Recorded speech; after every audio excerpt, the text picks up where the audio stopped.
Hey everyone, and welcome back to the Firefighters podcast, where we seek to develop, inspire, and motivate the world of the emergency services operator through a series of wide-ranging conversations. Now, before we go any further, just hit that rate, follow, or subscribe button on whatever platform you're listening to. It's a key performance indicator for us and helps us reach even more people. Now, here's what we've got for you today.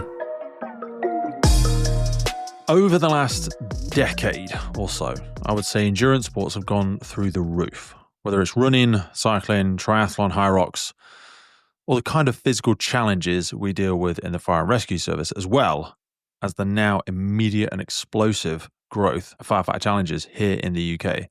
More and more people are testing their limits and searching for ways to go harder, recover faster, and also stay ready for whatever's next. Now, for me personally, this subject has been a bit of an obsession. I've spent decades throwing pretty much every kind of supplement cocktail down my neck. Pre-workouts, recovery shakes, tablets, powders, you name it, I've probably tried it. That's the good, the bad, the ugly. And the truth is, a lot of it feels like smoke and mirrors, waste of time, money, and just expensive urine. Promises without much to back it up, or at best, marginal gains that are quite actually, honestly, hard to really measure in any performance. But every once in a while, something cuts through the noise. And X Endurance has been one of those outliers for me. It's one of the few brands where I've seen and felt a genuine, tangible, different, and measurable change in my performance and my recovery, and how I can sustain intensity over time as well. That's why I was so keen to bring this conversation to you, because in this episode, I'm joined by Peskett from X Endurance, along with my good friend Martin Boyce, who also serves in the UK Fire and Rescue Service. And together we're diving into the science of performance, what really limits us, how we can train smarter, and where the right supplementation can make a difference. We'll dig into lactate and muscle acidosis, that's that burning sensations that shut down performance, and why buffering strategies like lactic acid buffers can help athletes and tactical professionals hold intensity for longer. We're going to look at creatine, not just for strength and speed, but also for brain function, sharpness and resilience, and when you're running on little or no sleep. We cover fueling with looking at sustained energy and why immune support is vital when training load and stress are at their highest. For me, this conversation is about really connecting performance science to real, actual life. So whether you're training for a marathon, the next firefighter challenge, you're taking a Hyrox event, or you're dragging yourself out of bed at 3 a.m. for that call, it's about fueling what matters, keeping the body and the mind sharp, and staying in the game for the long run. I'll see you on the other side. Over the last 10 or 15 years, endurance sports have just exploded. Like, we've seen significant growth, not just in the UK, but globally. Running, whether it's, park runs, there's like 7 million. I was reading some data before. There's like 7 million people registered in 2024 for it. We've seen a lot of triathlons, cycling, Hyrox, functional fitness. Like, Dan, when did you start seeing this growth from your side of the world and all the athletes that you work with sort of here in the UK? And I know the origins, a lot of this came from the US. Yeah, it's interesting. I would say, 10 to 15 years, especially for my awareness, really. So, and that's kind of where the brand, I'm not going to go straight onto the brand, but like from my knowledge of it. So Jim, who I work with, who you may or may not be aware of, is also my father. No way. But I did connect the last name. Yeah. So he previously, before he ran X Endurance over in the UK and Europe, ran a triathlon media business. So we've been around, and that I was sort of helped him out with some events and things like that when I was growing up. So I've sort of always been around the business side of this kind of stuff since I was sort of early mid-teens. Triathlon and this marathon explosion I saw maybe sort of 14, 15 years ago, and it had this massive, massive peak. And then I would say, I don't want to say it was COVID that hit that peak. I think COVID did a lot for park runs. Triathlons, I think the Browning brothers had a lot to do with it. And I think cycling was a lot of post-2012 Olympic Games. I don't know what your thoughts are, mine. A lot of people took up running in COVID, didn't they? Simply because they couldn't do anything else. All the gyms were closed. Yeah, exactly. I did exactly the same. I ran every day through COVID. I basically ran myself down to my lowest ever body weight. And when park runs started back up, I was freaking awesome at running. Yeah. That's coincidentally, that's when I saw the first adverts for Hyrox. I thought, I'm well fast at running, I'll be well good at that. So yeah, that kind of, it's funny how one thing can lead to another thing quite organically without realizing that. I was obviously humbled the second I went and did a Hyrox, thinking that I knew it all or could do it all. But yeah, running during COVID, yeah, it set them up. Obviously, there was always a phase back when people were a little bit scared of catching it and stuff.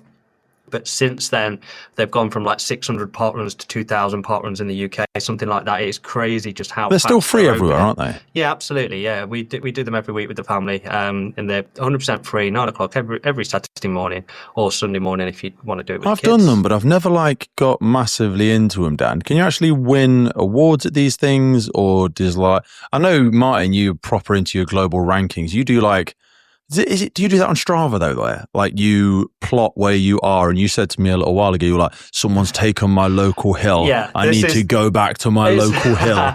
This is unrelated. Mr. No one from nowhere. This is unrelated to parkrun. Okay. Yeah, if you track through Strava, there's something called segments, which are little bits that people have set up that are visible to everybody, and the times for those segments.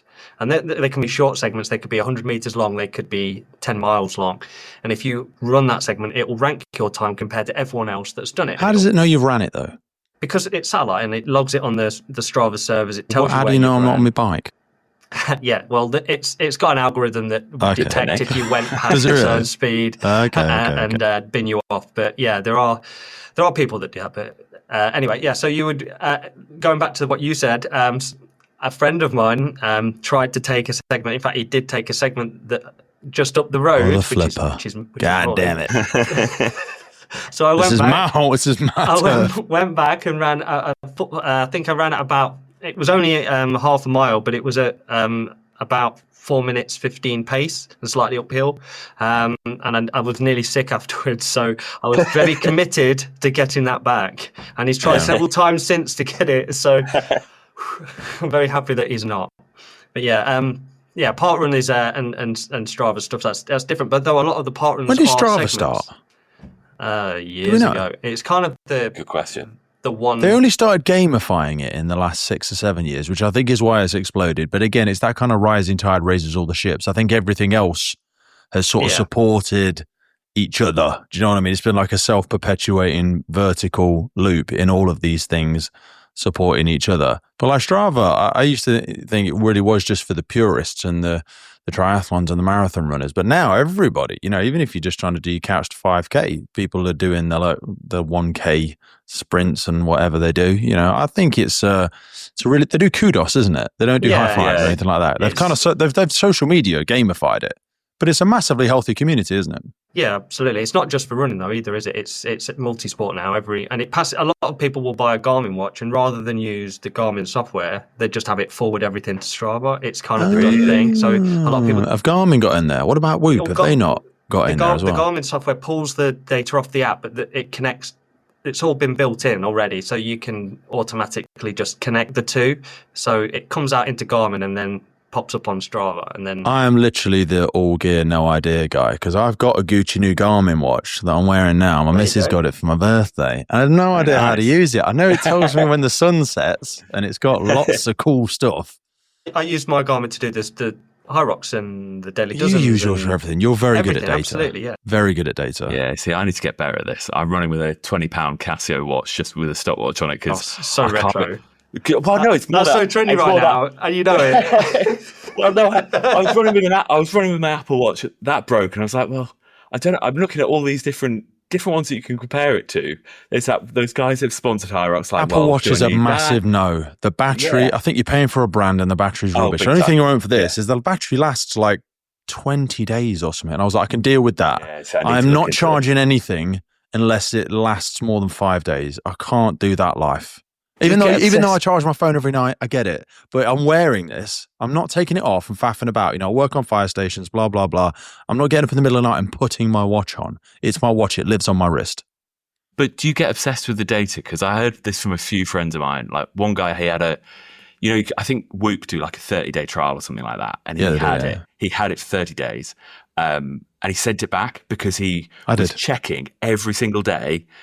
he'd be like, right, good day to go to the gym, wake up, your strains, or you haven't slept properly. I don't think their strain is that accurate. I hate it. I mean, I don't think Whoop are necessarily ever going to sponsor us anyway, so I'm not slagging them off, but it's like, I don't think the strain thing correlates. I'm not sure. I'm big on heart rate variability, which I know is arguably what they base a lot of their strain on, but heart rate variability, I love, very, very focused on that. But I'm not convinced by the strain metrics that some of these use. Because also, I don't know if they can be a bit of like, you start to believe the narrative and you go, oh yeah, I am. You know, it's like if someone's poorly in the office in the morning and they're like, oh, Karen's sick. And you go, oh, you know what? I feel a bit sick as well. Yeah. And then like by lunchtime, you're throwing up in the bins. You know, you're like, what was that episode of House? Do you ever used to watch House where one person on the plane got sick and then everyone was throwing up and then he did some sort of placebo that was nothing. And I know we're getting way off topic here, but I don't think the strain thing is as accurate. So go on, Whoop. I think not even necessarily Whoop, like Garmin and all that kind of stuff. I think I have the ability to get too obsessed with the data and too obsessed with, oh, I need to be doing this, that, and the other. It's like, actually, I'm not a good enough runner to be this obsessed with the data. I just need to go out and run more. I don't need to buy. When I used to work with clients, trainers, and they would say, I need to go and just run a bit more. Yeah, but I've seen the Browning brothers do this, or Usain Bolt does this, and I'm like, he's at step 432. You need to get 9 hours sleep a night and drink 5 liters of water. Don't start asking me if you should have 1 or 2 more or less milligrams of vitamin D.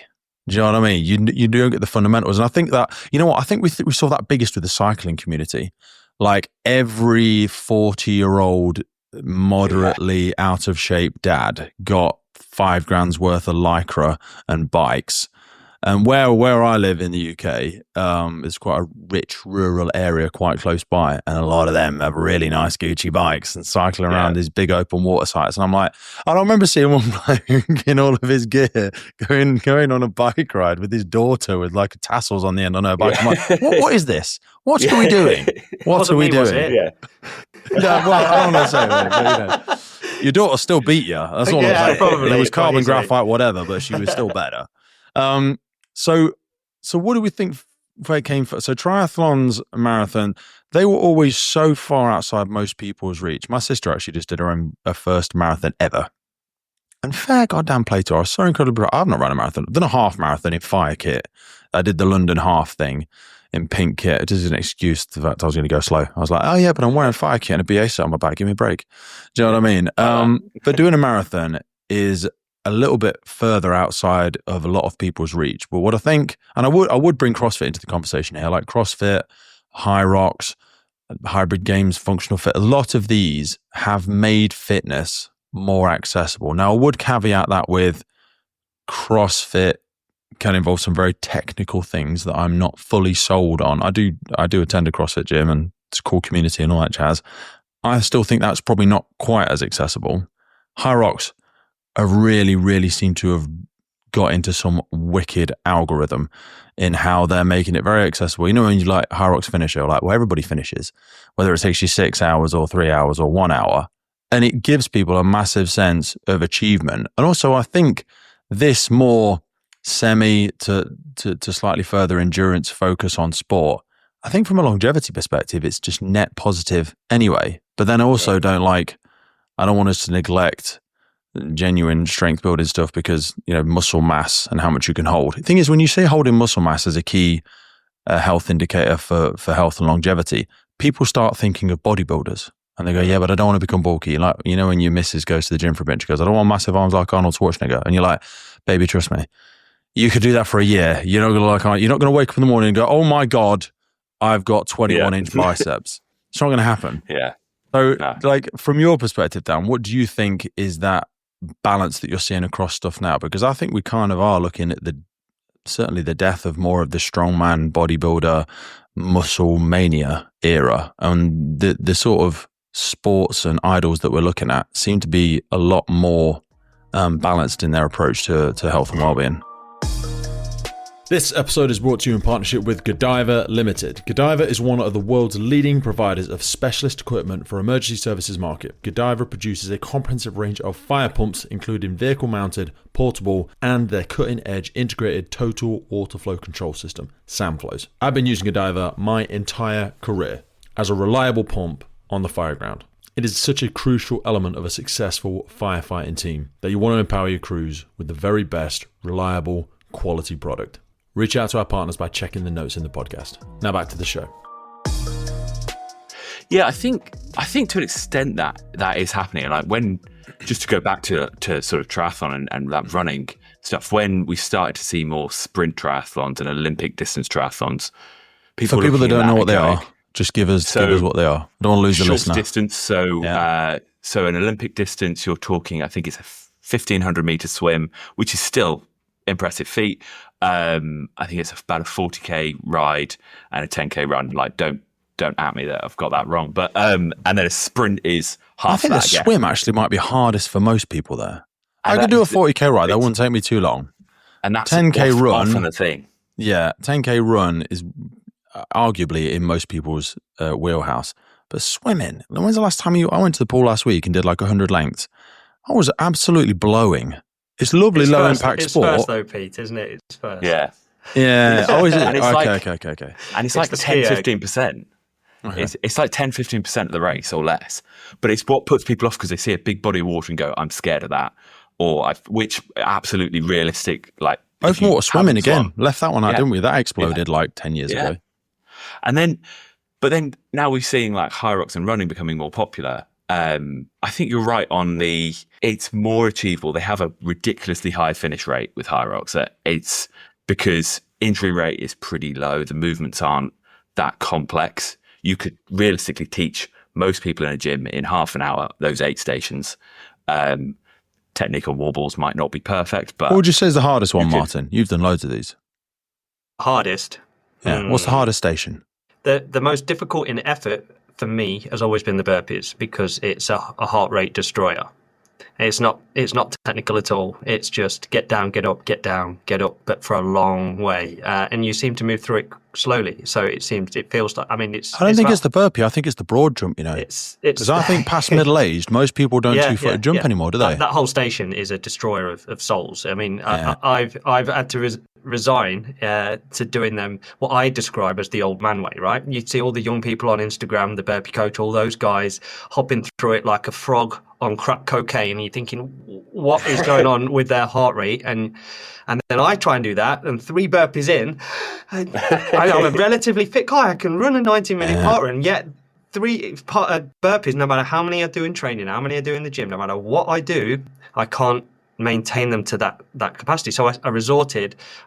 It was only in the last few Hyroxes that I had this epiphany, because I was adamant that I was going to like copy all the popular boys doing it their way, and I couldn't do it. I couldn't sustain it, and I was finding my times were dropping, not getting any better. So I changed how I did it, swallowed a bit of humble pie, and did it the old man way, which is putting a knee up before the foot. It's a simple thing to do, but it took my time down from 5-6 minutes to 4 minutes. Putting a knee up before the foot, as in when you transition back to the standing. So when you're on your front, you bring a knee, foot, jump. Knee, foot. It's one tiny change, but it just stops you capping your heart rate, and it allows you to not stop moving. You don't ever have to stop to catch your breath. You're consistent through the stations, and I know for a fact that Jim, your dad, Dan, even bettered that time at Glasgow by, I think it was Glasgow, one of the events, and he got sub 4 minutes, and he's what, 20 years older than me, so unbelievable. So there's a lot to be said from just swallowing that ego for a second. You know what I did, because my knees never enjoy broad jumps. I never fully, I suppose I do fully stand up, but when I jump, I go straight into a full squat when I land. I've seen you do it, Pete. I know. Yeah, I'm quite fast at them, and I don't know why. Because you've got a very natural movement. Not everyone does. Biodynamics plays a part, and if you're I appreciate I'm a little bit taller, so the jump is. But that deceleration when you land, it was always something I just didn't enjoy. And I think because you've got strong quads. Yeah. it acts like suspension on a car. You just sit into it like yeah, the forks on a bike. And then I'm already down there. So the burpee almost feels less. That doesn't feel natural to me, but it looks natural for you. But let's acknowledge I'm also a terrible runner. It's 6 or 1.5, doesn't it? Sorry, Dan, I interrupted you. So No. we've started to see the growth of the Hyrox. We Yeah. also got obviously Spartan races and all that sort of jazz as well. Huge. Yeah, I mean, but I think all of this is cyclical in a way. Like, again, 8 years ago, Tough Mudder was the thing. And it's still quite big. There are still people going and doing that all the time. And then I remember seeing didn't one of them buy the other one recently? Yeah, Spartan I think there was a big Tough. acquisition, wasn't there? Yeah, Spartan bought Tough, and they now operate at the same sites. Whereas they used to be competition for one another. Now they'll buy, say, who's that? It's Joe. I don't know. Yeah, Joe. Yeah, you're right. I can't remember. Joe, I've read his book. He's got a great book. Spartan anyway, guy, yeah. So they bought them. And this whole OCR thing was big for a while. Like obstacle course racing was big for a while, and there were even a couple of teams popping up. And then that sort of dips away. And you say about like the death of the bodybuilder and all that kind of thing. And I think it's really easy to get into a bit of a Hyrox or hybrid or whatever you want to call sort of echo chamber of, oh, this is what everyone does. And I was thinking that for a while. And then in the last 6 months, when I've gone really all in on Hyrox training, but I've got a coach who sends me my workouts, Kieran, a guy that we work with. I was like, okay, actually, rather than being in a really nice community gym, I just need all the kit. And the local JD gym to me is 5 minutes from my house. It's 28 quid a month or something. Mm-hmm. Don't speak to anyone there, but it's got all the kit. And you walk in. JDs are good though, but they have they have the sleds, and B, they do also have the Concept 2 kit. A lot of gyms have gone for a cheaper version that isn't Concept 2, and sled is actually quite rare to find. And it's a center sled as well, so it's all Hyrox gear. So it's all the gear you'll be using on race day. And I was like, I could pay 100 quid over there, or I could pay 28 quid here. I was like, unfortunately, for a short period of time, that's what I'm going to do. But you go in there and like, bodybuilding ain't dead, that's for sure. Like, no, I know it's not. But I just always found it to be remarkably elitist. And I say that having come from that world. And also, it's a lot of mantelpiece muscles. You know, I know people in the fire service in incredible shape aesthetically. Yeah. But, you know, they're blowing out their arse when they're halfway down a whole way with a casualty. And I'm just like, this is not functional. It doesn't, I don't want to keep using that word functional, but it doesn't, we talk about tactical athlete in the fire and rescue service, police, fire. You need to be lift and move. That is the job. Interval train, lift, move. Lactic threshold, basically, and all that stuff. Don't hit the wall halfway through the 30-minute BA wear or whatever. And aesthetics don't always, if they're a lag measure, it works. Like you see loads of people in the fitness space, in the functional fitness space, where they still look in incredible shape. But that's a lag measure. Yeah. They weren't aiming for that. Do you know what I mean? They got in shape, and as a result, they got fit. The measure was fitness. And then as a result, obviously, they look in shape. But if the measure is just look in shape, you can actually, ironically, not develop a very good gas tank. Yeah. I think that was something I always credit Jim for this as well. That the first gym I stepped into was a CrossFit gym. Now, right or wrong, and it was run by really good guys who'd been in the strength and conditioning industry for 10 plus years prior to that anyway. So it was proper legit place, and I learned. I walked in, they gave me a broomstick and was like, you're not lifting weights for a couple of months. You've got to learn how to move properly. And I learned how to do all of that. But the focus was performance and strength and all of that, rather than it being what you look like. And I was seeing a few other mates who were sort of 16, 17, going to the gym, picking up dumbbells and curling them as many times as they could, 6 protein shakes a day. And it's like, that's not a healthy mindset to it either. So I was literally very lucky that and I felt really fortunate to avoid that actually it's always been about, and I'm not a high performance athlete by any means, but I enjoy it, and I go out and do these kind of things, and it's not about what you look like, it's about how you do things, and being healthy and longevity, like you've mentioned, is kind of my core focus now. Martin, you're really old. Thanks. What do you think has been the big transitions? Because you're so much older than either of us. You know, when you first started doing this, you've seen a long stretch, and you have been across the spectrum as well, mate. You've done I've you've done quite a bit of strongman stuff. You've done a wide spectrum of stuff. So at the very beginning, I was probably quite like a lot of the lads are today in my 20s that would go and do International Chest Day on a Monday and do arms and back on a Wednesday, leg day Friday, all that kind of stuff, right? Before I found any particular avenue to go down specifically, right? And it was about looking a certain way, right? And so I put on a bit of muscle mass and looked a certain way, and I looked a little bit bigger than the people around me, my friends, my peers, right? So I'd go on holiday. I quite like looking like the one that had a little bit of muscle mass. It makes you feel good, and that's kind of Great what confidence drives boost. Nothing wrong with that. Yeah, of course. When you're younger, it's certainly when it's about attracting someone else and you're going on holiday and all that kind of stuff. But it is a very shallow approach. I find sometimes, and certainly looking back, I think, oh God, I wish there was some of the stuff available now. Back then, so I could have concentrated on something. But also, specific. I always think like don't make good the enemy of perfect, because you also pick up anybody that engages in any sport or physical discipline. I'm like, you pick up that, you pick up personal discipline, you pick up structure, timekeeping, you learn how to cook. Do you know what I mean? There's a lot of benefits here, no matter what your avenue is, but it should be an evolving process.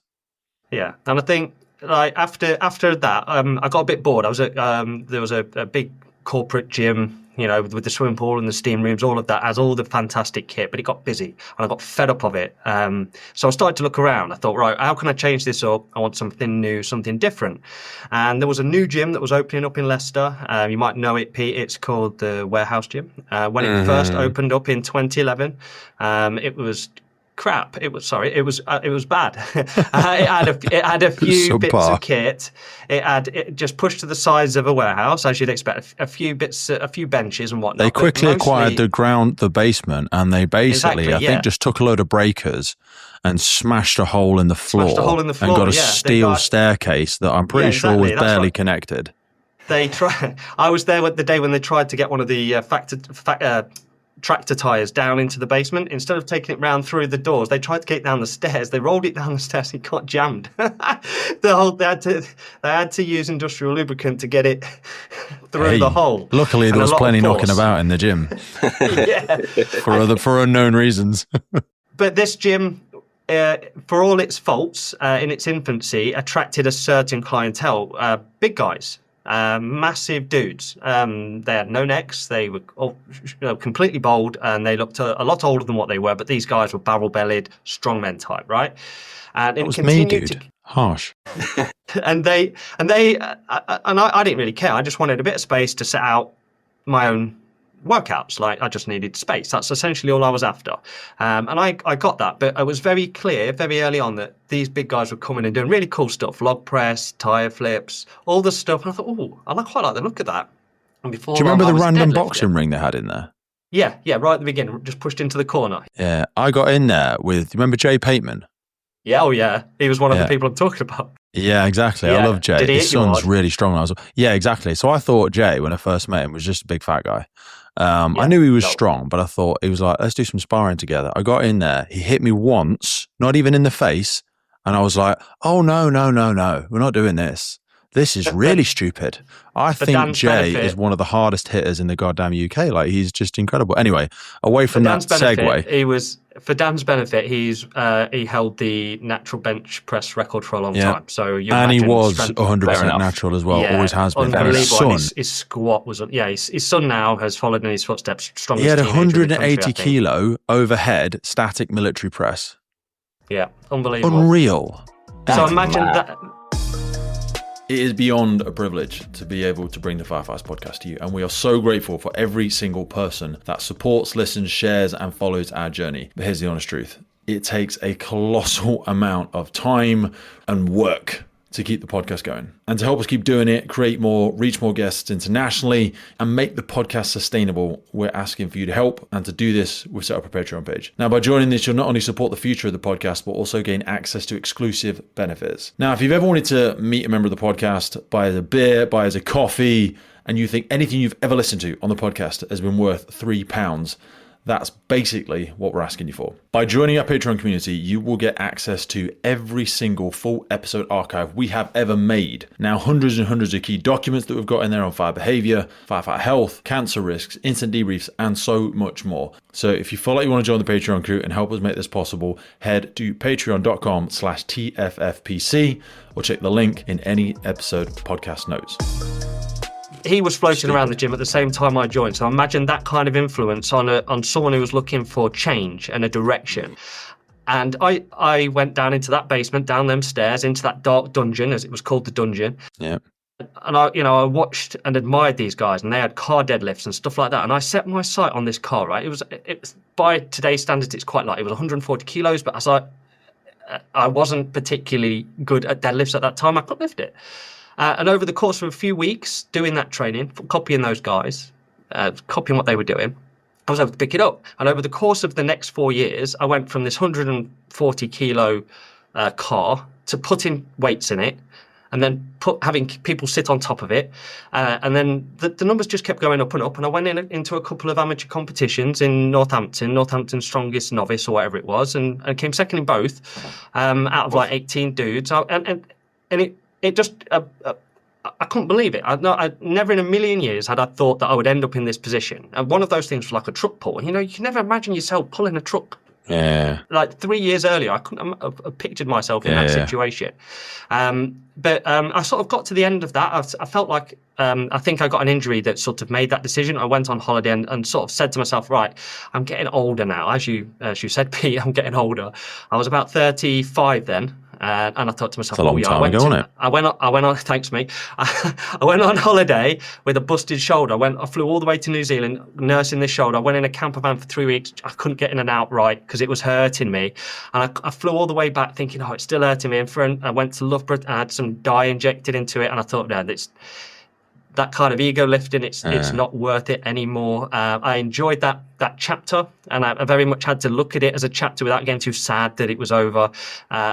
And then that sort of I sort of fell into running again, and I found a running club, and I needed to run off quite a bit of weight because I was carrying it. When you get into that mentality, that routine, lifting heavy, it's all about weight calories. Moves weight. It's all about calories. Moves weight, of course. So I went from like a 75 kilo frame to a 95 kilo frame. But when I was done with it, I was left in a 95 kilo body. Suddenly not training that anymore. I sort of lost my jawline. I didn't like how I looked. I looked a bit fat. It was suddenly out of the context of strongman. If you're just observing from, with no idea of what I'd been training for, you would just assume, look at that guy, he's a little bit overweight. So I thought, right, the best way to sort of drop that weight is running. So and that's when I found parkrun for the first time at Braunston in Leicester, and I would go each week, and that sort of coincided with me having my first child, and then running parkrun each week with a push chair, and push a push chair around a parkrun for enough weeks, you will burn that chub off it quite fast. So and then it sort of butted up against COVID. The other side of COVID started a new chapter, which was Hyrox. And it very much does feel like fitness can come in chapters. In the next 5 years, I might do triathlon. I might try this. Really want to do one. I've got a sprint one in my mind. I want to go back to do more triathlons, but then a sprint one. To do a sprint, 100%. But I don't own a wetsuit. I don't own a bike, so there's some obstacles there. I mean, there's the barriers to those ones. Yeah, the fitness side of things is one thing that you can just get that ready, can't you? You can do that in a gym. You can do that in a swimming pool, but when you start needing a wetsuit and a road bike, there's suddenly money that you've got to spend to get into that sport. I think that's the big one with triathlon, though. And I think that's been the big one, like why running exploded so much was, yes, I know if you're buying a pair of super shoes, they're a couple £100 now, but you can buy a pair of okay running shoes, probably 75 quid. Who was the dude that ran around the world in Crocs or something, wasn't he? Oh, yeah. The ginger all bloke. Sorts of, yeah. Crazy. Or, is it Hardest Geezer? Yeah. He didn't do it in Crocs, though, did he? Someone did it in Crocs. He probably would. Anyway. How many Crocs would you need? You don't need all the Gucci gear. You can. It's very accessible. It's like getting into triathlon. Unfortunately, there is an expense there to be spent to kind of. I know there's some schemes where you can like rent stuff and all that, but it's I guess that's the biggest barrier for some people. But Very nice. So when we started seeing the growth of more of this endurance sport, it really does start to bring into question for people that are looking for those marginal gains. What are things that could aid me in this world? So like you say, for myself way back when, and obviously Martin dabbled there as well, it was let's get masses of protein, let's eat as much as we can. And then for people that wanted to venture a little bit further, there was a whole world of steroids and everything else. When people look into the endurance world, whilst people might look at, was a cyclist that won all the stuff, got banned. How can I not remember that? Come on, exactly. Martin, who was it? Was it Chris Boardman? No. Had cancer. Oh, the names. Come on. Oh my God, I'm brain farting all over the place. Google it. See you can get there without Chris. No, it wasn't Chris Hoy. No, it's not. No. The American guy won like 8 times. And then he had to give it all back. See who's get there. Banned cyclist. Live Strong. They had the whole Live Strong thing. You got a horrible sound. Lance Armstrong. There we go. Lance Armstrong. There we go. I thought it was the Lance one you Armstrong. People looked at that and went, oh, he took steroids. And it's like, yeah, but that wasn't really helping in a lot of the stuff that he was doing. It was probably the blood doping and the EPO and everything like that. And they're things that I learned a lot about when I was up and coming in the strongman world, because people were even dabbling in that sort of stuff. But when did this whole evolution of, because people were trying to say basically, I'm hitting a wall. How do I not hit the wall? Or how do I push the wall back? And trying to look for marginal gains and get more technical in that side of the world is difficult for people, because I only became aware of supplements around the lactic threshold world probably 3 years ago, obviously when I first learned of this story. And I think it ironically came partially through Martin, but then partially through the origins was obviously a US-based firefighter as well. So there was kind of a triple threat there. And I don't know, I get a bit romantic when I hear a first responders involved. I'm like, there's kind of an element of trust and authenticity that I assume with stuff when it's a first responder involved. So take us into some of the first origins of when you remember, or your dad remembers, Dan, like lactic threshold supplementation. What is that first and foremost? Try and unpick a little bit of the terminology for us. Yeah. So lactic acid is, so we one of our products is called a lactic acid buffer. When we're talking about lactic acid, really what we're talking about is hydrogen ions. Okay. So you have your lactate and you have your hydrogen ions. Together they make lactic acid. Lactic acid in the body it's a bit of a complex piece, but what we need to think about is we've got 2 main ways that we're training. We're training either aerobically or anaerobically. And most of us know sort of aerobically, you can sort of hold a conversation. You're sort of it's someone on a park run. They're doing it all aerobic. Some people will be pushing. Well, it depends how hard you're pushing your park run. Maybe when you're sprinting the hill bit, you might be touching anaerobic. So, but when you can hold a conversation, tends to be that sort of easy way of holding it. So that sort of zone 1 to zone 3 heart rate. As you're going into upwards of zone 4 and zone 5 in our heart rate, so we're really pushing the heart rate up. We're anaerobic. That's when you're struggling to catch your breath. Short bursts, sprints, heavy lifts, all that sort of stuff. Absolutely. So when we're in that anaerobic area, what's happening there is our energy production systems in the body are acting a little bit differently. And what we create when we're doing that is we're creating lactate and we're creating hydrogen ions. Now, previously, because when we talk about lactate thresholds, it's a good marker of how exhausted someone is, how close to the limit they are. So previously we thought lactate is a bad thing. But what it actually is a marker of how exhausted or how far someone has pushed, but it's a marker of how many hydrogen ions they have in the system. So your system then, your blood will be getting slightly acidic. So you get into this sort of acidosis state. And that's that burning feeling. We all know exactly what it is when we're pushing that sprint as hard as you possibly can, that burning feeling you're getting in your legs, possibly your arms and your lungs. And what lactic acid buffer supplements, what all these kind of things are doing, what we're looking to do is buffer as much of that hydrogen as we can to an extent. We want to reduce the acidity slightly to enable us to push it a little bit further in that high intensity work. And if we can do that in our training, if we can do that in our racing, we're going to perform better. And that's sort of... It really is that acid-alkaline balance, isn't it, when you think about pH? Absolutely. I remember the first time I actually learned about this, I'm telling a lie, was when Tony Robbins does a big thing on this, you know. If you've ever been to his Unleash the Power Within weekends, might sound a bit cringy for some people. I did one of these when I was coming out of my recovery many years ago. And he has a big piece. It doesn't promote anything particular, but he talks about acid-alkaline balances, and he talks about drinking certain waters and making your body more alkaline because your body can't store acid. Sorry. Your body keeps the blood at a certain pH all the time. So when your body starts to become slightly acidic, it can't hold it in the blood past a certain point. So it pushes it into fat and into muscles. That's why A, the muscles burn out, or B, if you're really acidic all the time, you struggle to lose weight no matter how much you train because the acid is getting stored in the muscle because your body's too acidic. And drinking alcohol and not sleeping enough and all this sort of stuff keeps your body in that acidic state, as well as if you're really stressed and masses of cortisol and all this sort of stuff. So is that acid alkaline balance, but it's obviously shown in its purest sense when you start to dial out of that aerobic work and you're on that sort of tipping point, I suppose. Yeah.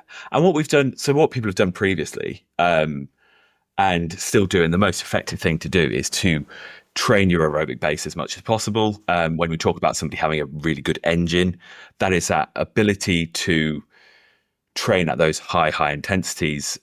You're increasing your aerobic engine is going to help you train aerobically, but also that and your anaerobic state. What people used to do is you can use bicarbonate soda as a buffer. That's something that so that stuff that you've got in your cupboard, possibly from all those cakes you're baking, I don't know. Like bicarbonate soda can be used. I've never read that one. But the issue is, and this was done back in the sort of 70s and 80s even, the issue that happens there is you tend to have an issue with timing of how it's going to benefit you and gastrointestinal distress. So It's a bit like mixing vinegar. If you mix vinegar and bicarbonate soda, it makes this a bit like putting Mentos. Yeah, I've done that. Bang. Yeah. Science experiment for kids. Imagine that happening in your stomach mid-race. Yeah, we don't need to go any further than that. Now there are some interesting ways of how we can get that into the body, and there's some people doing some interesting research around this right now. But what lactic acid buffer, what our product does, and this is something that Sandy Callan, the US founder from sort of 18 plus years ago, it's formulating something that supports the system in buffering these hydrogen ions at high intensity. That's what lots of people want in their sports performance, is you want to be pushing those thresholds, because we all know if we can push harder, we can go faster. But as you mentioned, with sort of when we're looking at people who are maybe looking in the sort of illegal worlds, when we're talking about steroids and EPO and all those kind of things, is yes, all of those things, whilst banned, are very effective. But if somebody just starts doing that and not training, they're not going to get any benefit from it at all. Like if you start taking these tablets and not doing anything, you're not going to benefit from it at all. What we always say is it's about training. Like it's not a magic bullet. It's not some sort of magic thing. You've still got to be training hard. You've still got to be pushing with these kind of things. It's not going to do the work for you. No, I think it's the sort of thing that takes you from the 95th, 96th percentile up into those upper echelons. And I'm not pretending to be anywhere near those upper echelons, but one of the key things for me after about 3 months of taking it, so two things happened. One, my 10K and my 15K times on the bike came down by about a minute and a half collectively over the course. But the biggest, funnest one for me, because I was attending a specific CrossFit gym all the time, took me from 20 up to 22 on my Miko's triangle. And I was like, I don't know. I think achieving a 22 is quite rare. I don't think a lot of people can do that. It's bloody hard. It's really bloody hard. And I also think I'm like genetically, because I'm a bit taller and lankier and all that sort of stuff, there's maybe an element to that within it as well. But I could never seem to get past 20. The goal for anyone that starts it is just try and get to 18. But you do see some people are way up there. It's crazy, especially when I get into that triathlon space. Like some people's engines but that you feel so incredibly fit after that sort of stuff. Yeah. That's the big feeling. Like after I used to go and lift heavy weights for ages, I'd feel strong afterwards. But that kind of post-runner's high or post-endurance work high is a different thing, isn't it? Yeah. You feel so remarkably fit after that. Yeah. Oh, it definitely is. I think it's much more satisfying, personally. But so when did you first start using it, Martin? This episode of the podcast is brought to you by Gore-Tex Professional Fabrics. Now, we all know the working environment of a firefighter is filled with challenges. We face serious risks on the job, such as heat exhaustion, burns, physical and mental stress, and we frequently come into contact with high levels of toxic chemicals. Now, I have been wearing Gore-Tex for nearly 2 decades on the front line, working in hostile environments, tackling challenging incidents from firefighting to water incidents and in urban search and rescue environments. Gore-Tex have a well-earned reputation for protecting professionals in the fire and emergency services through their family of highly innovative, waterproof, breathable moisture barriers that exceeds global performance standards and are trusted worldwide. Gore-Tex, going further together. Actually, a bit of a story behind that one. Long before I spoke to Jim or Dan or any of the ex-ND lot, I actually bought a pack off the website back when I was looking for marginal gains. Back when I was hitting those walls, those plateaus, I was thinking, right, what else could I do? I'd already bought my stupid shoes. I'd already got my lightweight clothes. I was literally trying to find any way I could go that little bit faster. And obviously supplementation was something I was considering. I was already protein and creatine and arginine, all these things that one way or another could potentially improve your times over the distance. I was obviously in Hyrox mode at that point in time, so I bought a pack. In fact, I was going to do a review video about it. I set the camera up in the kitchen to have me unboxing and ripping open the packet as you do when you're making videos like this. And I took the first 3 pills, threw them in my mouth, took a glass of water, choked on them, spat them all out because I'd put too much in and I hadn't taken into account that they were matte finish, right? They've kind of got a matte finish to them, haven't they? And I hadn't really looked at the pills, before, the tablets, before I'd thrown them in there. Yeah, so I'd kind of put a pin in that one for a while. You know, I've never struggled with pills. Some people really struggle, don't they, swallowing? I don't normally. Just because I was filming it somewhere, there's a bit of footage of me going, ugh. Some people are like that, aren't they? They're like, try and take some half an hour to eat a paracetamol. You're like, Jesus What Christ. I learned that day is take them one at a time and all is good. Anyway, fast forward, I think about 2.5 years maybe since that point in time. A little bit after that, I got in touch with the Jim and his team, and things have flourished since, and that's been really lovely. But obviously, I've not been taking them the whole time. And a little while back, I was trying to figure out if, without any scientific testing, if I could myself tell the difference, because it's very easy to take something. But it's you not can't like split test live, can you? You've got to. Yeah, you don't necessarily get like the Popeye eating his spinach kind of thing going on, do you? You don't. Even with things like creatine, you take it and think, oh, is that doing anything? But it's the only thing that really does that is like loads and loads of caffeine. You know what I mean? If you take loads and loads of caffeine, you'll feel, you get the tingly face when you have a pre-workout and you're like, something's happening. I'm either having a stroke or the supplement's working. And stuff like that, the ones that really make you tingle. Anyway, so I thought to myself, how could I do that? So I loaded on the lactic acid buffers. I loaded on them right up until a Hyrox event, right? So I went and did this Hyrox event. I got a good time, like a better time. So I thought, right, is that because of these supplements, or is it because of the training? I'm just so amazing. Different. I can't quantify them. So I stopped taking them at the point I did that Hyrox. And 2 weeks later, after not being on them for 2 weeks, I went and did a simulation in the gym. And I felt dreadful. And this was, and it's not because I was poorly or anything, having a bad day. It's just simply I didn't have the legs. And, when you get that massive lactic buildup in your legs, certainly in the lunges and the wall balls. I'm thinking just 2 weeks ago, I was bossing this. How now have I fallen so far from that? And the only difference really was the supplements. I was in the same kit, roughly the same clothes, going through the same motions. So it was, I know it's not a perfect scientific experiment, but the gap was so big for me. Yeah. I went, oh, okay. So, it's easy to take things and you not necessarily feel any effect. And then even when you do get a good time, you can't go, oh yeah, absolutely, it's because of that. And the only way you can then really test is to remove it and see where you're at. So that's kind of there's a few arguments there, other things, other variables, race day, but that's how I... Yeah, but you'd done loads of events by then. So you weren't like a brand new athlete, trying to test something on race day.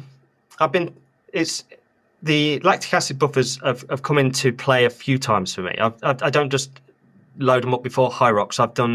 Last year I had a very busy year of lots of different events, and I had 3 huge events, ultra marathons over mountain type, 30 miles plus 34 miles, 8 hours out. And I took the lactic acid buffers leading up to that, because there's an enormous amount of quad work to be done when ascending 6,000 feet.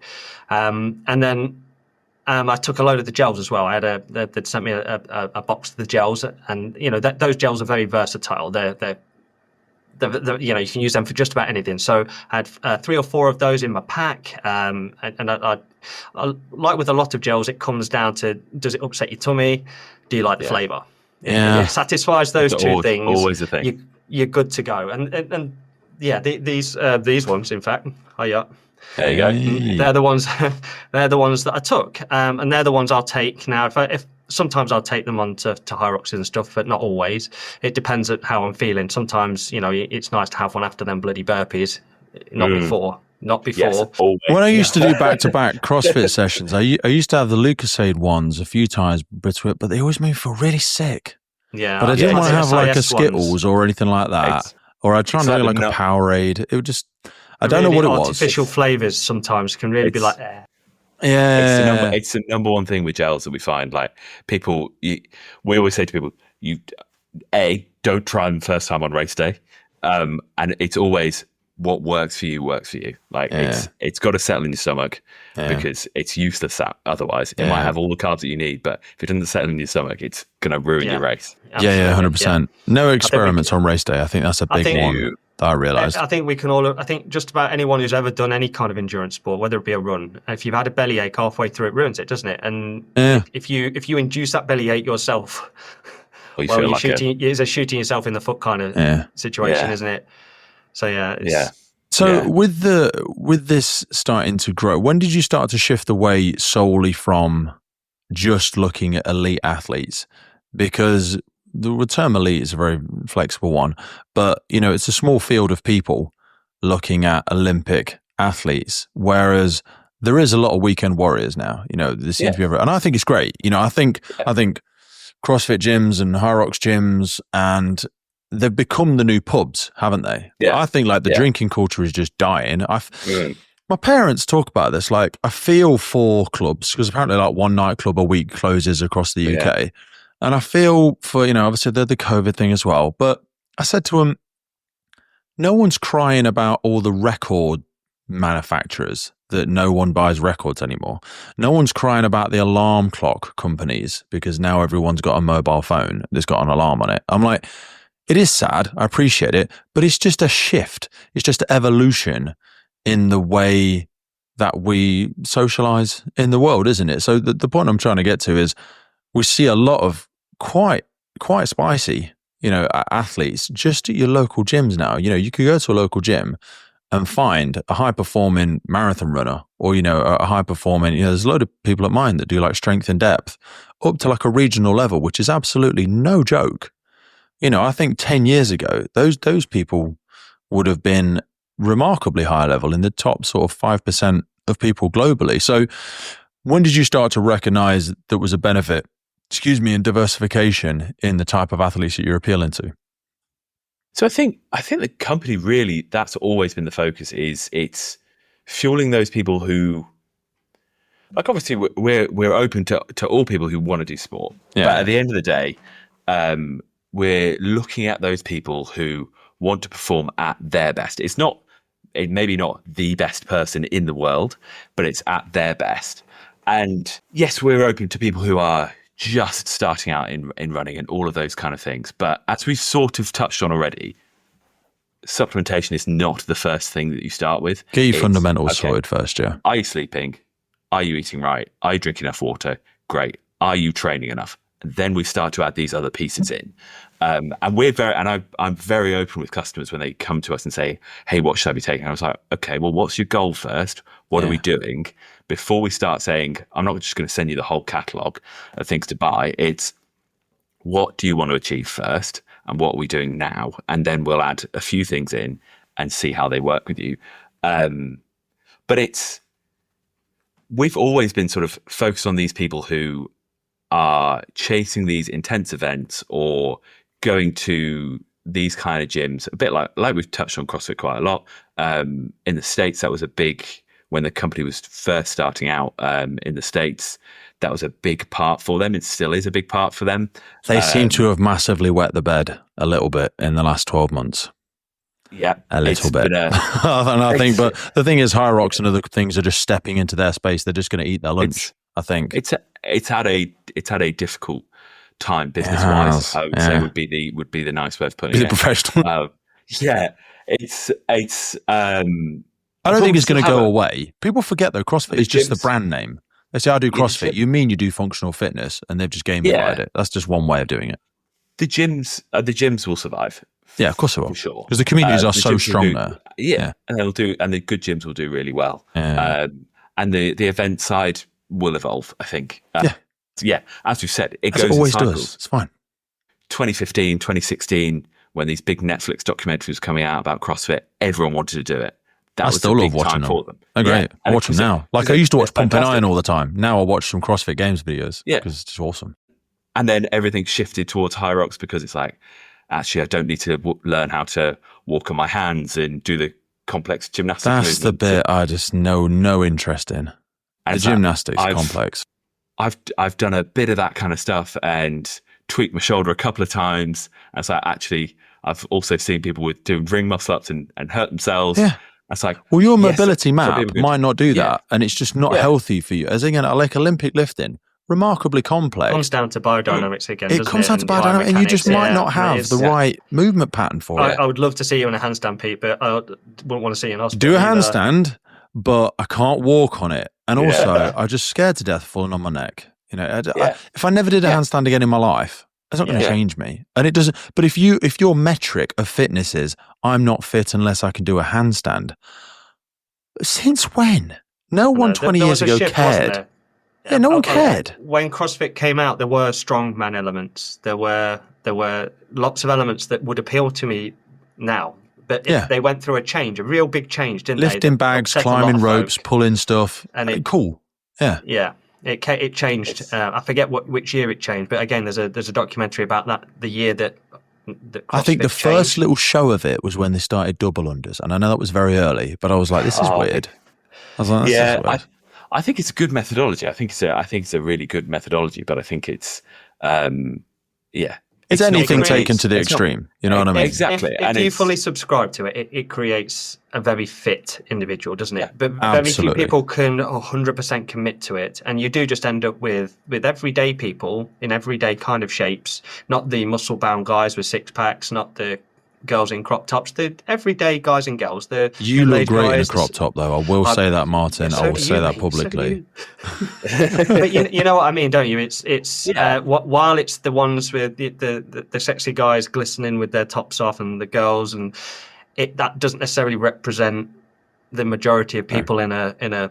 But now I think people that are starting that, it's like they're walking down a CrossFit corridor, but when they get to a certain point and some crazy gymnastic stuff starts coming in, they realize there's doors to the left and right, and they can step into hybrid, they can step into Hyrox, they can step into whatever. Do you know what I mean? There's a lot of great things that I think have benefited and branched off that generic sort of general growth of this type of thing within that community.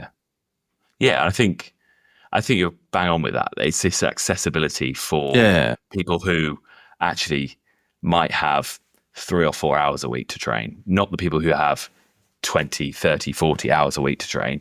It's okay. I can run. I can do not too complex lifts, and I can learn how to do that, and then I can go and train for that and have that as a different goal away from work and family life. I can have that as a goal, and that's something that is achievable, and I can achieve it, so then I can try and optimize that as much as possible, rather than I'm going to go to the competition and there might be something that I really, really cannot do. I'll be great at some parts of it, but I really, really cannot do those parts, or I don't want to risk doing those parts. And there's pros and cons of it for sure. But I think that's where Hyrox is. It's horses for courses as well, isn't it? And there's like you touched on earlier with Tough Mudder and Spartan Race and now CrossFit and even Hyrox, it attracts broadly at first, like it attracts everyone to the event. It makes it very popular. It booms and it appears very successful. And then tickets start to sell out. The prices start to go up. But then competition starts to rise.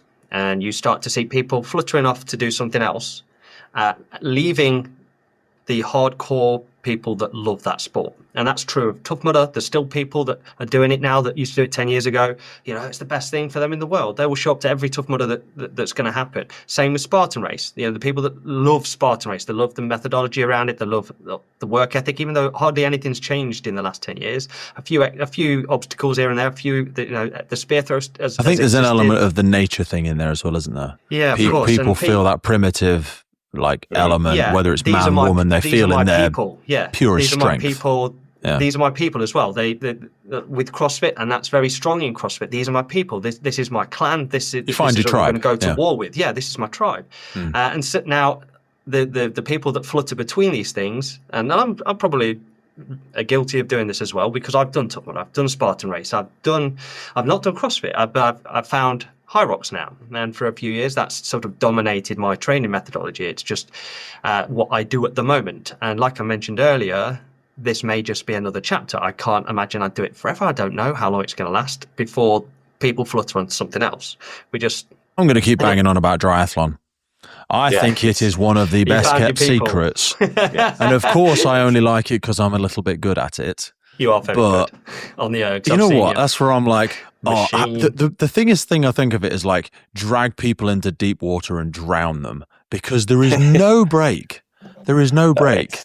Because everything, and of course, I'm just saying it because my body type suits it, and some of the movements, it helps to be a big lanky person who used to be strong. Do you know what I mean? There's some power elements to it, absolutely, but it is just bang, 1 hour, no stop.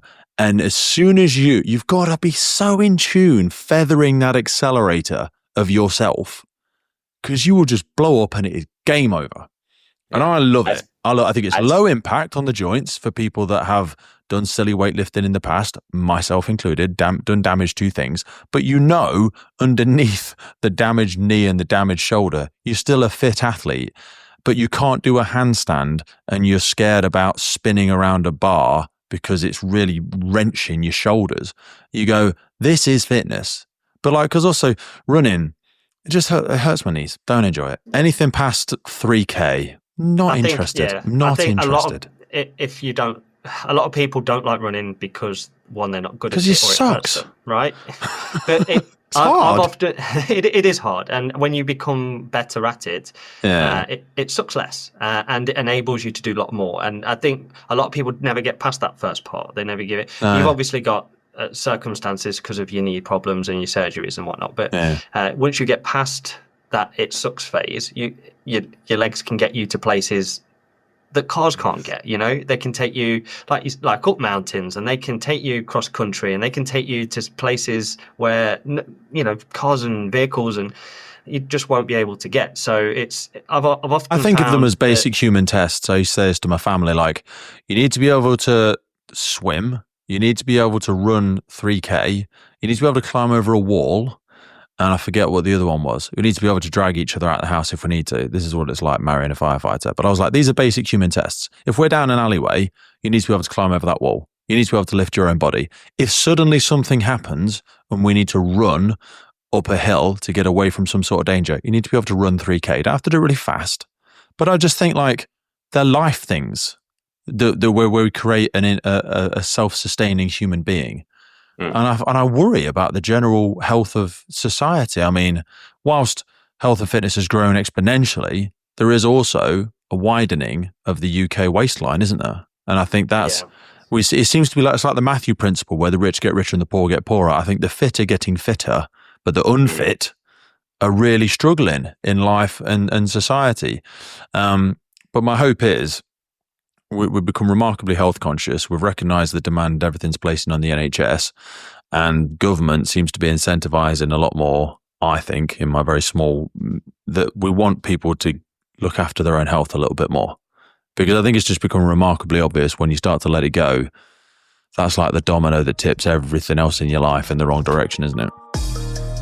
MSA are supporting us on today's podcast, and I chose to partner with them because I've been wearing this stuff for nearly 20 years, and they are the global leader in development, manufacture, and supply of incredible, safe products that really protect people, not just our communities out there, but also first responders, most importantly, all over the world. Get yourself over to MSA and have a look at it. The high-performance protective clothing for emergency services responders.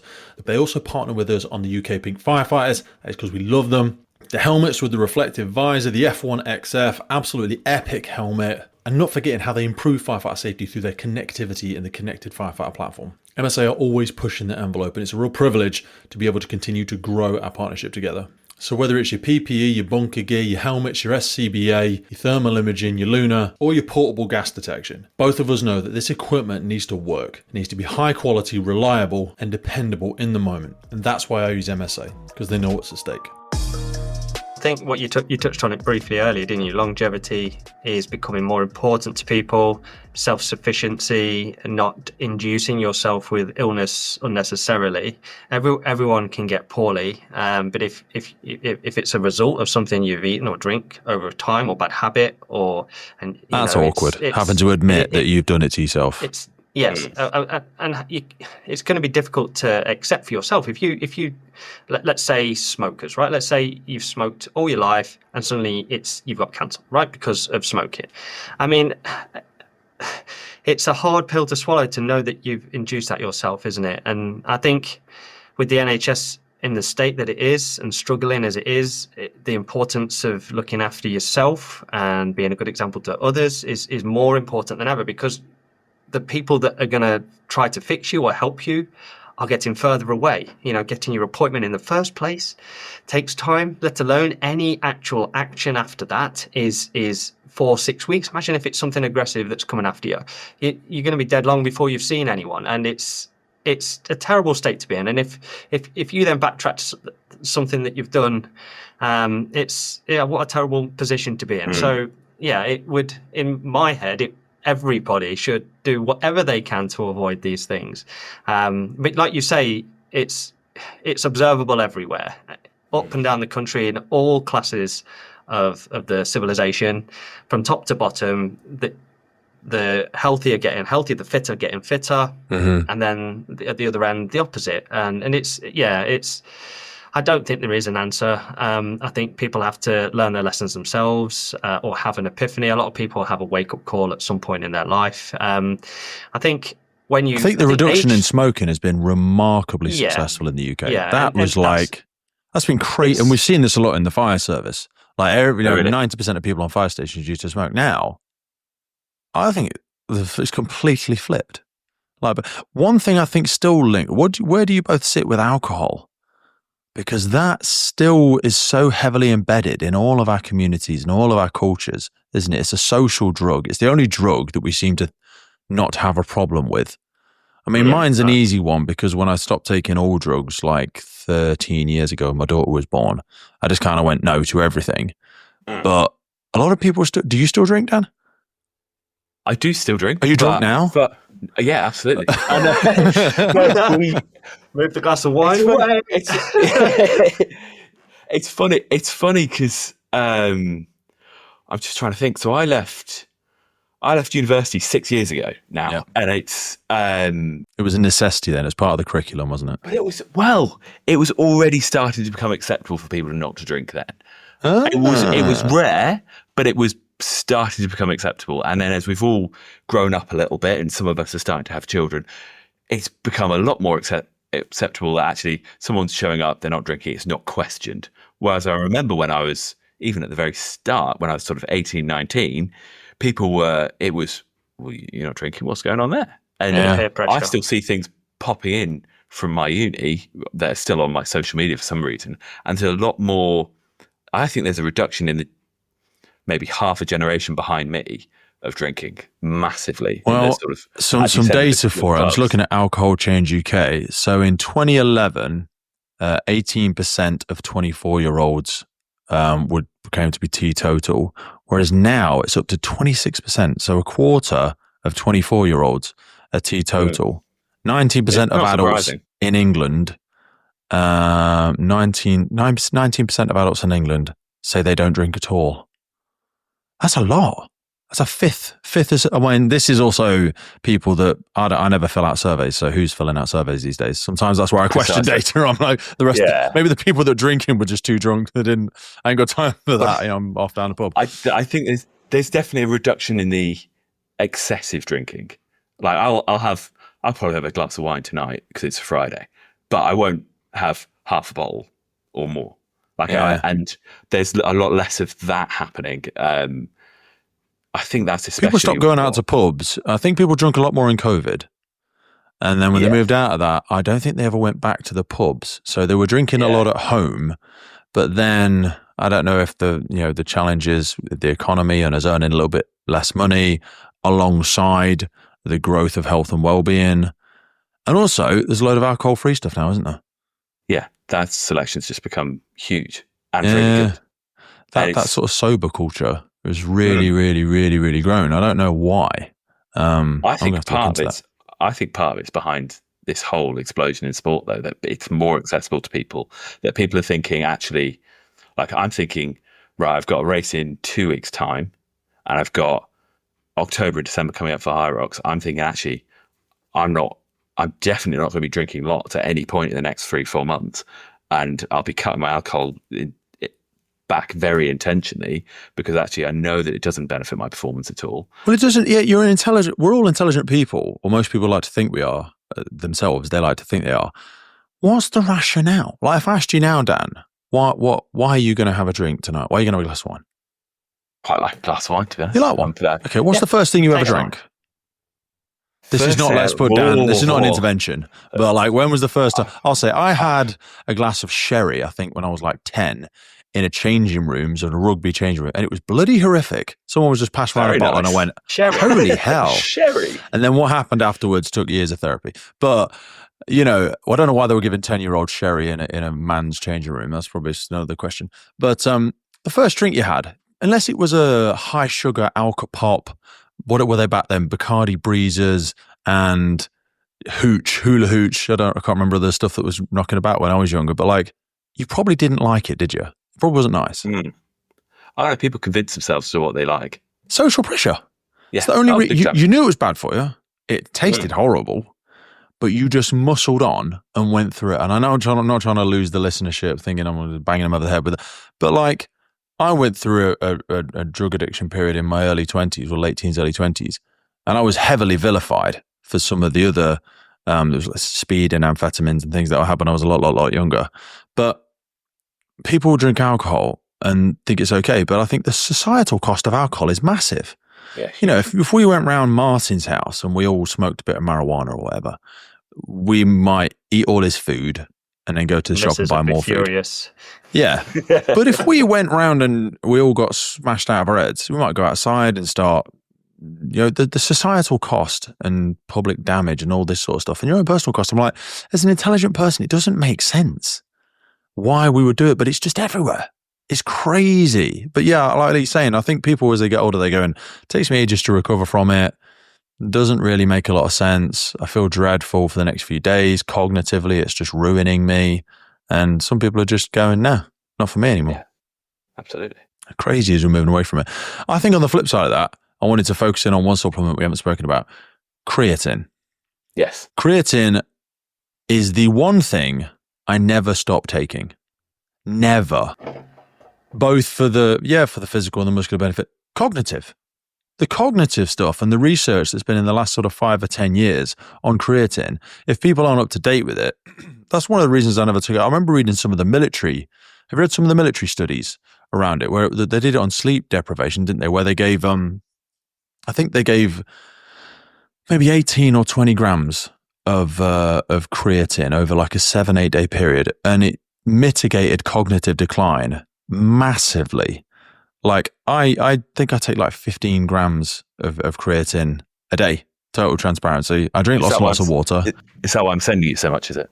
Yes, that's why you're sending me so much. Because I use it all the time. Yeah, because absolutely. Cognitively, sleep deprivation, just feeling, I think it's absolutely remarkable. So I don't pretend to know a lot of the science behind it. I've read some of the studies, but like run us through some of the principles, because my missus recently started taking creatine as well because I listed off some of the benefits for women as well.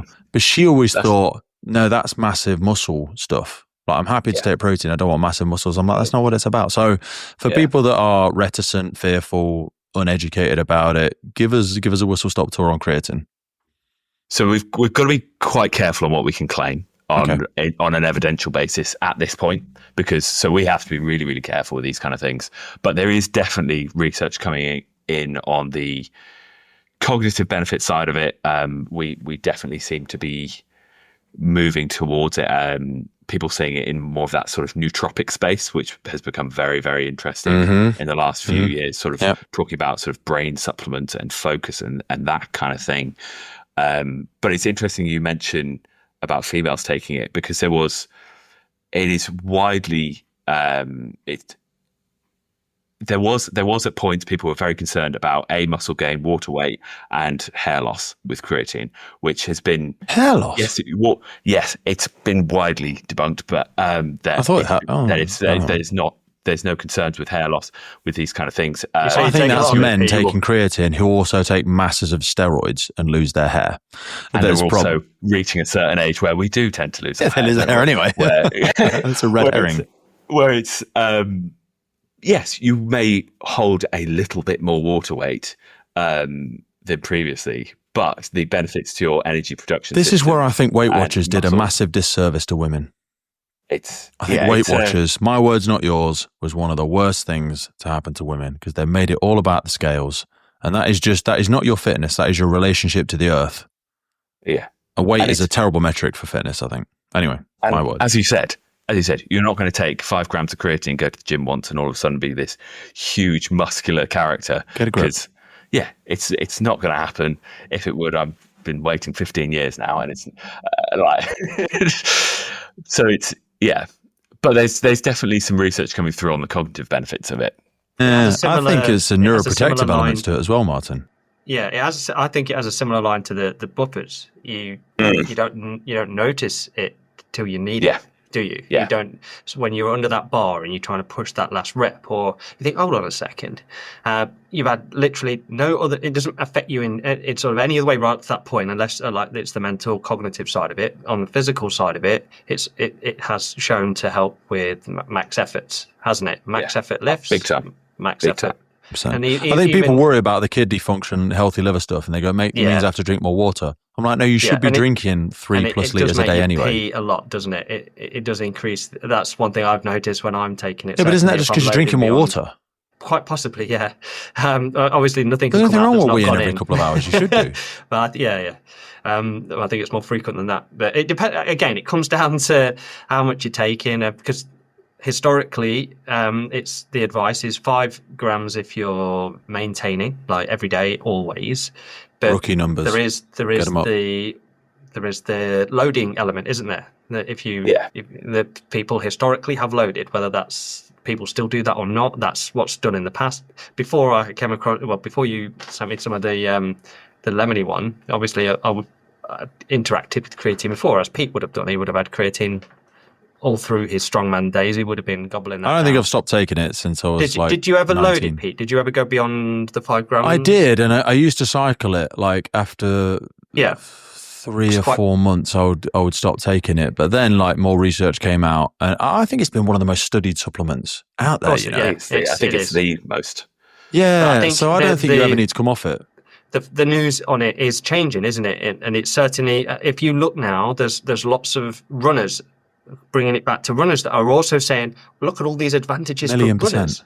And historically it had only been associated with lifting and strength, and the cognitive benefits had not yet been studied, and they'd not been, hold on a minute, this guy can do better maths now, or whatever. It doesn't make you smarter, it makes you more creating a Rain Man now. Focus it gives you, not brain. But it's weird. It's been around forever. For first responders, it's the cognitive fog that you sometimes get after night shifts. And I've never stopped working as much as I work. Even now, probably work more with the podcast stuff, doing it outside of my working hours and all that sort of jazz. And when I'm preparing for a conversation, and a lot of this stuff is around me being able to access things quickly in my brain, if I try and relate well to people and remember how we met and remember the studies and all that sort of stuff. And I've noticed a marked improvement when I've shifted my creatine. I've not taken anything else special. I've not changed my diet or anything like that. I eat a relatively low sugar diet. Again, I try to be for cognitive benefits. But the creatine stuff, it's one of those that I don't understand why you wouldn't, even if you're not massively into your fitness, to be totally honest with you.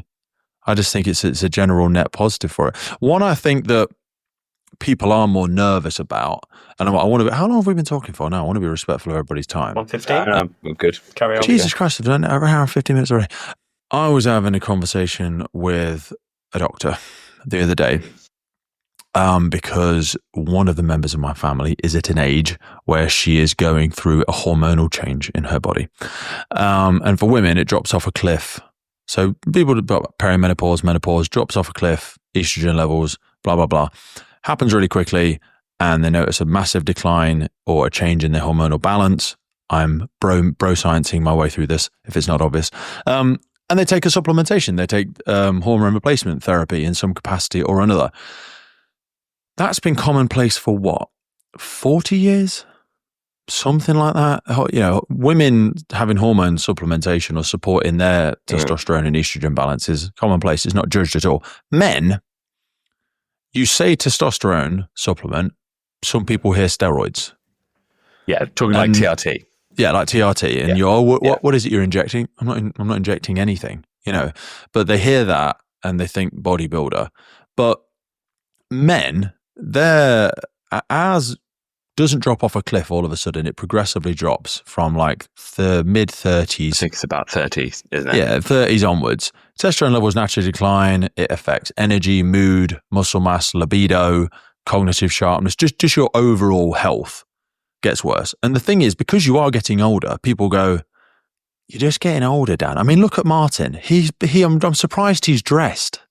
Do you know what I mean? He's just lost it. The cheese has slipped off the cracker now. But you know what I'm saying? Like, we're all, and I've had those challenges in my life, and you start to question, like, you want to keep that drive, you want to keep that confidence, you want to keep, arguably, as you've become a little bit more financially stable, hopefully most men and women have in the later stages of their life, they can sometimes then have the financial privileges of engaging in a certain fitness adventure, or just traveling more, or climbing mountains, or whatever. But that's coming at a stage where their hormones are starting to not work against them, but are starting to drop off. So what do you think the sort of relationship with testosterone levels, supplementation that supports testosterone in aging men, how have you started to see a shift in this? I think the Test Plus isn't actually available in the UK. I think it's predominantly just America. It's very recently been available. But it is available in the UK now. Yes. So it's we're early stage of the product, but it is available in the UK currently. There you go. I want to take a minute to just tell you about something that I think you're going to be really interested in.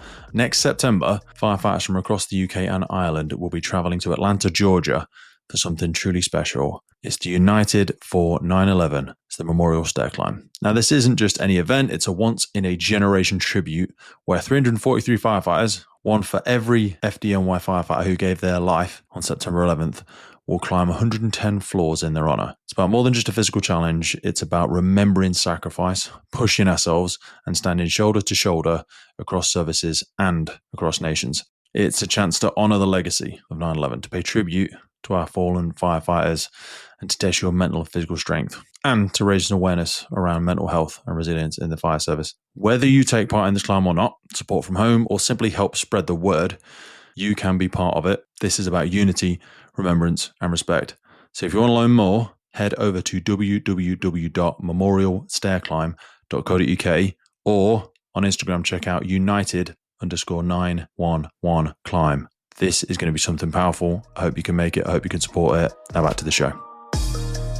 Again, we're very careful with when we're talking, especially when we're talking about something like testosterone, because there are a lot of controlled substances when we're in that space as well.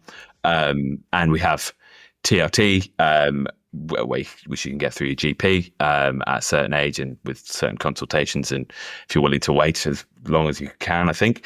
But the Test Plus product was developed in the States off a need that they were getting from customers, where they had men, especially in that sort of 40 plus bracket, who were going after these sort of events that we've discussed, sort of your Hyrox thing. You've got CrossFit. We've got there's an athlete we've worked with in the US for 12 plus years called Josh Bridges. He was I know Josh. Yeah.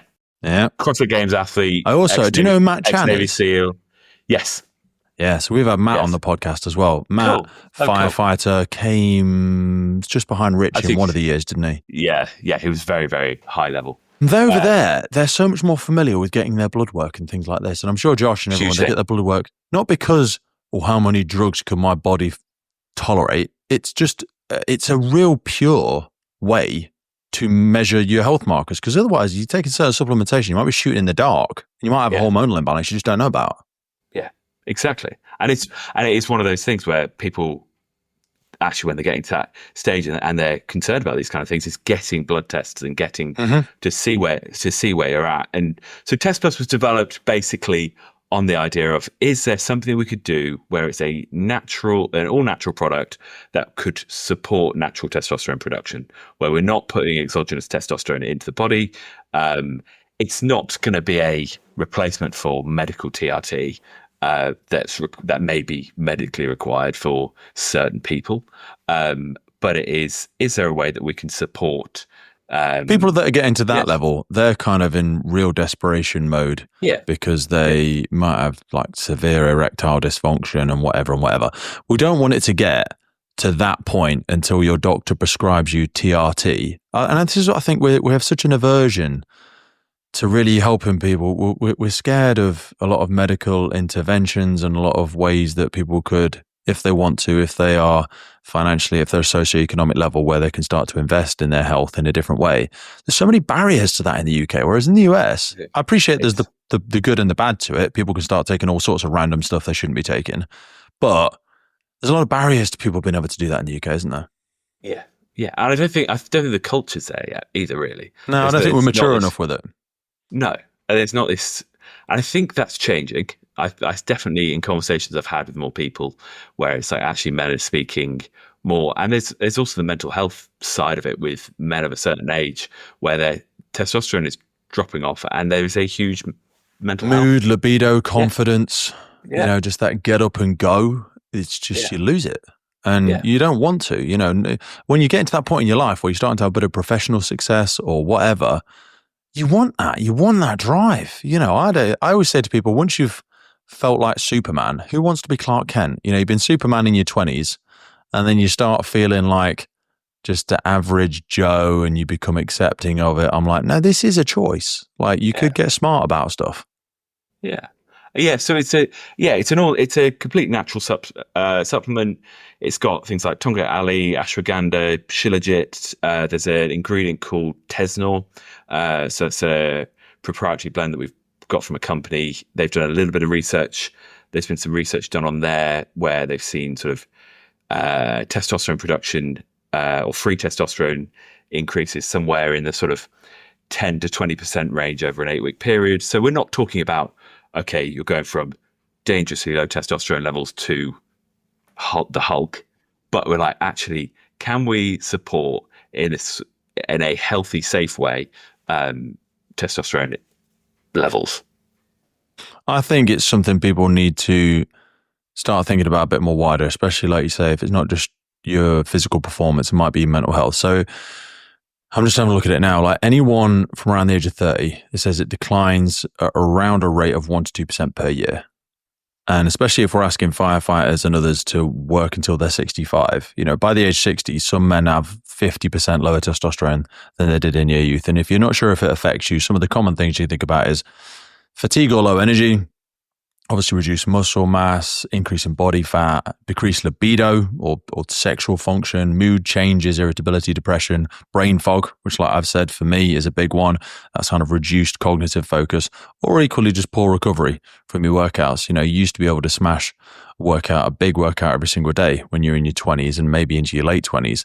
But then all of a sudden, that soreness is just going through the roof. It's something I really encourage. I did a little post about it a little while ago, and loads of people have asked me about it, questions and concerns and interests and all this sort of stuff. And I'm like, no, that's why I'm happy to be publicly open about it, because I get my blood work done like every 6 months. It costs me about 120 quid every time I want to get my blood work done. And I'd like to make that a little bit cheaper. But I'm starting to speak to some companies. I think that's going to come down in the next 5-10 years. Yeah. From what I see happening in the States, there's more of these companies are popping up, and we're always kind of 12 to 24 months behind them, aren't we? In a lot of our stuff for some ungodly known reason. I want to be respectful of everybody's time, because I know it's getting late on into the evening on a Friday night. I've taken this, certainly with the extra endurance stuff, the lactate threshold. Probably taken this. How long have I been on the lactic buffer now? 6-7 months at least. It's something similar to the creatine. If finances allow and it's worth it for me, I'm going to continue to engage in things like that. Test Plus have only started a couple of months ago. Seeing some really good benefits from it in terms of cognitive, and also a few of the personal elements where it's seen some real benefits that I've seen things change for me. What is the best way for people to get a bit more information about this if we've got athletes that are nervous about trying new supplementation and they can get better information about it? Where's the best place for people to go? So UK-based people is coming over to our website, xendurance.co.uk. We've also got the European website, which is the same URL, just .eu. I don't know how much of your listenership is in the States, but that's just .com. And it's about 17% in the US. Okay, yeah. And it's just get in touch with either via our website or on social media.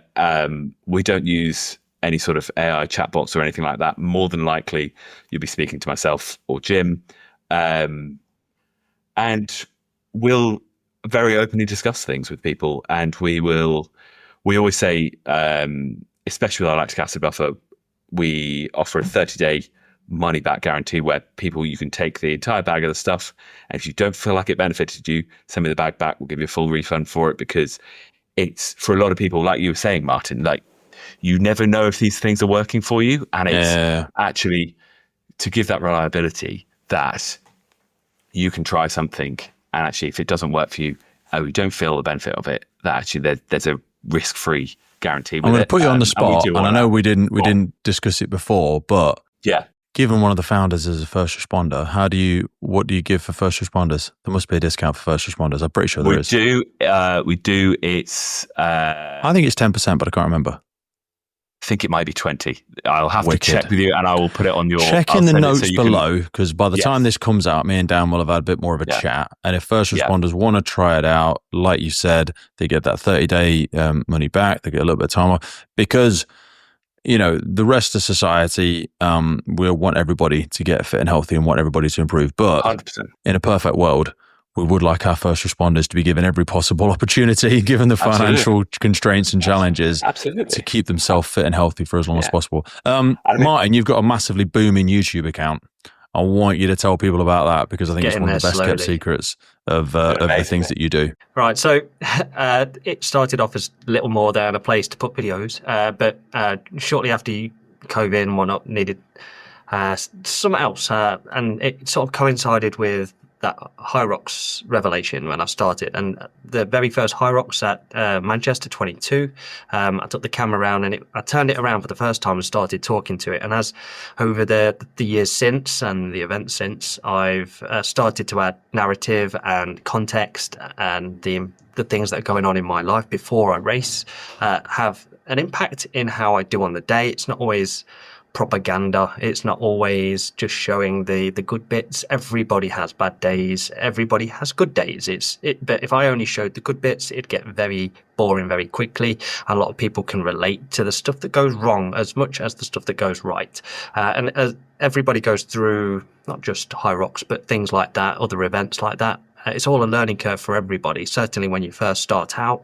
And it's nice to hear that someone else is feeling the same. So I created the channel for people that are in a similar position to me. I'm just sort of trying to get people my age off their bottoms, this even with the constraints of work, family, busy life, that you can, like you said, become a weekend warrior. You can work your 9 to 5 during the week and go out and be a boss on a Saturday.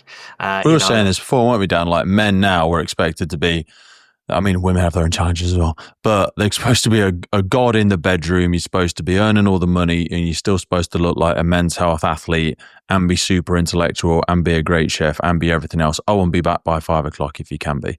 Do you know what I mean? And I know women have their challenges as well and everything's difficult, but we've created this image, haven't we, that men should achieve all of those things and still be an incredible athlete and an Adonis. Do you know what I mean? Yeah, it's rough. Absolutely. Yeah. So the channel did progress over time, and I've found myself signing up to more and more things, more and more adventures, and that's what I'm trying to put out there. There's like you expressed earlier, I'm a bit older than you, and at some point or another, you realise that there's more sand in the bottom of the hourglass. Someone thought you were my dad when we did that hybrid. Oh, together. right, okay. I was like, yeah. But no, you know what? What I love about your channel is it's not really about you.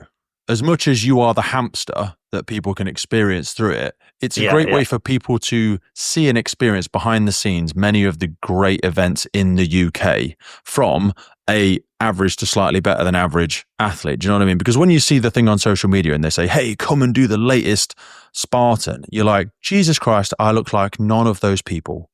Yeah. Do you know what I mean? That is not me. And you're very relatable. The way that you deliver the channel, it's not threatening, it's quiet. People follow along with you. And I know you've got great engagement on it. I want to show people what's possible. And if they take that first step into fitness, that any number of these things that I do year to year, 20-something events a year, that's possible for a guy in their mid-40s. My birthday next week. Or a girl, because your missus joins you sometimes as well. Yeah.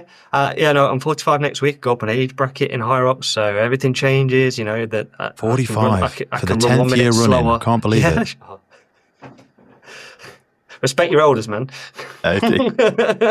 Yeah. So it's So as time's gone on, it's just the people that are attracted to that channel. If you look at my statistics, are people my age, my gender. I do try to appeal to ladies as well. I'm not sexist in that respect. I do hope that more ladies join the channel. I just don't think you pull it off.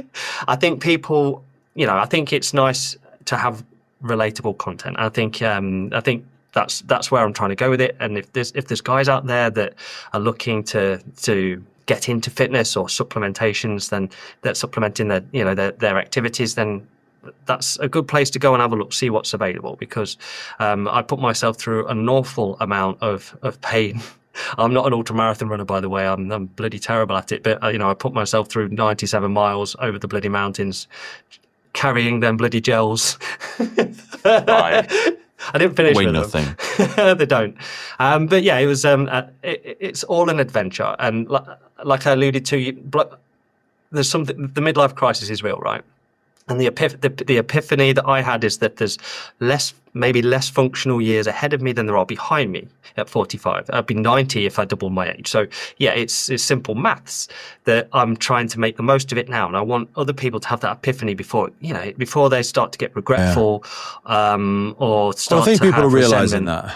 that. So I think the logic thread is, if you're seeing yourself in your early 30s, mid 30s, late 30s, in your 40s, and you're seeing a change, you're seeing you can't just get away with it anymore, whether you're a first responder or you're a middle-aged man or woman, and thinking, I want to start transitioning a little bit, I want to start trying some of these new events, they look really scary and threatening. Go over to Martin's page, have a look at all of the events that are out there. It's a beautiful buffet and smorgasbord of different variations of things. And if you're already engaging in one level of sport, but you see you need to start transitioning into more hybrid fitness, more functional fitness, more endurance work, head to Martin's page, see what's out there. And when you want help on getting better at it, drop on over to Rex Endurance, look for those marginal gains, try to go from the good to the great. I think that's kind of the logic thread I'm thinking about. So if they look underneath here, you'll see links to Rex Endurance, you'll see links to Martin's YouTube page as well. Closing thoughts, Dan. Sorry, I'm going to go on a little bit of a tangent just on what Please Martin do. said there, is that actually, like, we've worked with Martin, like, there's a bit of a, we may not introduced who we all, like, how we all know each other, but we've worked with Martin for, probably 18 months, a couple of years now. Yeah. Sorry to hear that. And but what we really liked about, we like all those things about Martin is actually, it is that relatability, and it's that those are our kind of people. Those are our kind of customers. Those are our kind of people who want to engage in those kind of things, and that's why we like working with people like Martin. And yeah, it's really good to see his channel growing. Yeah. No, I think it's fantastic working. I think one of the things I liked about the XND lot is they're not just aiming at the youthful bunch.